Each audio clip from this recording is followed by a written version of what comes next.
അതിൽ കേസെടുക്കുമെന്നും പറഞ്ഞ് മുഖ്യമന്ത്രി ഇപ്പോൾ ഭീഷണിപ്പെടുത്തിയിരിക്കുക. ഹൈക്കോടതി വിധിയെ വളച്ചൊടിച്ചത്. കേസെടുക്കണമെങ്കിൽ ഞാനൊരു 10 കേസ് തരാം. ആദ്യം ആ ദേശാഭിമാനിക്കെതിരെ കേസെടുക്കും.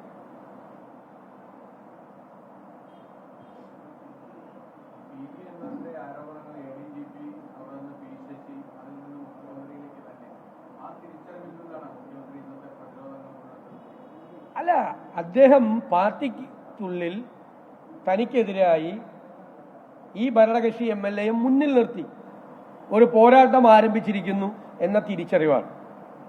അത് അവരോട് പറഞ്ഞ മറുപടിയാണ്, ഞങ്ങളോടൊന്നുമല്ല പറഞ്ഞത് മറുപടി. പറഞ്ഞത് അവരോടാ.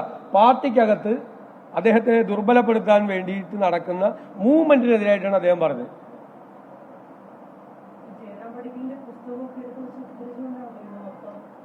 അതെ, അതിനേക്കാളും നല്ലത് RSSന്റെ പിന്തുണയോടുകൂടിയല്ലേ അസംബ്ലിയിൽ 77 ജയിച്ചു വന്ന കൂത്തുപറമ്പിൽ ഈ പിണറായി വിജയൻ. അതെന്താ പിന്നെ 2021 RSS നേതാക്കന്മാരുമായിട്ട് മസ്കറ്റ് ഹോട്ടലിൽ ചർച്ച നടത്തിയത് ആരാണ്? മുഖ്യമന്ത്രി പിണറായി വിജയനല്ലേ നടത്തിയത്.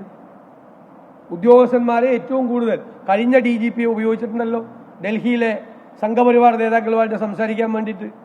എണ്ണിയാൽ തീരാത്ത കണക്കുണ്ട് പറയാൻ വേണ്ടിയിട്ട്. പുസ്തകം വായിച്ചതിന് ഞാൻ പറഞ്ഞത്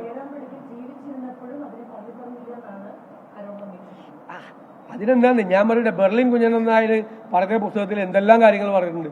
കമ്മ്യൂണിസ്റ്റ് സഹയാത്രികനായിരുന്നു. ജയറാം പണിക്കൽ ഞങ്ങളുടെ പാർട്ടിക്കാരൊന്നും ആയിരുന്നില്ല.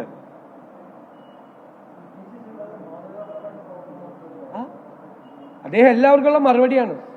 പാർട്ടിയിൽ അദ്ദേഹത്തിന്റെ ഓഫീസിനെതിരെ തിരിച്ചു വെച്ച പീരങ്കി അത് വേണ്ടെന്നാണ് പറഞ്ഞിരിക്കുന്നത്. അദ്ദേഹം പറഞ്ഞിരിക്കുന്നത് അവരോടാ പറഞ്ഞിരിക്കുന്നത്.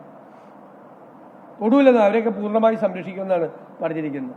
ഇന്ന് രാവിലെയും കൂടി ഒരു ഭരണകക്ഷി MLA രൂക്ഷമായ വിമർശനം നടത്തിയാണ് പൊളിറ്റിക്കൽ സെക്രട്ടറിക്കെതിരെ.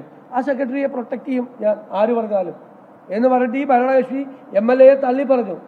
എത്രയോ ദിവസം 10-20 ദിവസമായില്ലേ ഇപ്പൊ ഇല്ലേ? 10-20 ദിവസമായില്ലേ അയാൾ എന്തെല്ലാം പറയാൻ തുടങ്ങിയിട്ട്.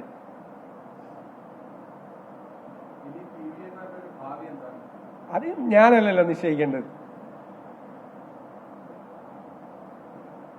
അതൊക്കെ അവർ തന്നെ തീരുമാനിക്കട്ടെ. അവർ പറഞ്ഞ ആളുകൾ തീരുമാനിക്കട്ടെ എന്താണെന്ന്. മുഖ്യമന്ത്രി നീതിമാനാണ് എന്ന് പറഞ്ഞാണല്ലോ അദ്ദേഹം. നീതിമാനായ മുഖ്യമന്ത്രിയാണ് ആ ഭരണകക്ഷി MLAക്കെതിരായി ഇന്ന് ഇത്രയും കാര്യം പറഞ്ഞു. സ്വർണ്ണക്കള്ളക്കടത്തുമായിട്ട് വരെ ബന്ധമുണ്ടെന്ന് പറഞ്ഞു ഇൻഡയറക്റ്റായിട്ട് ഇല്ലേ? അതിൽ കൂടുതൽ പറയേണ്ട ആവശ്യമില്ല. അതിൽ അസ്വസ്ഥനായിട്ടാണ് ഇത് ചെയ്തതെന്ന് പറഞ്ഞു. അപ്പോൾ നിങ്ങൾ എടുത്തു ചോദിച്ചു ഇന്ന ആളെ കുറിച്ചാണ് പറഞ്ഞത്, അത് വേണേ നിങ്ങൾ അങ്ങനെ വ്യാഖ്യാനിച്ചോളാൻ പറഞ്ഞു. അതിൽ കൂടുതൽ എന്താ പറയണ്ടത്?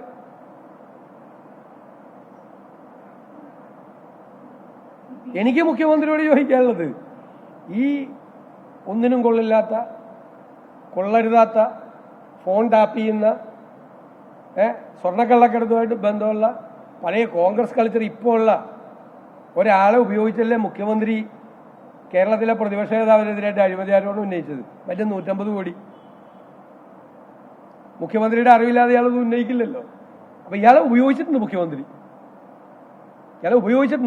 ആവശ്യത്തിന് ഉപയോഗിച്ചിട്ടുണ്ട്.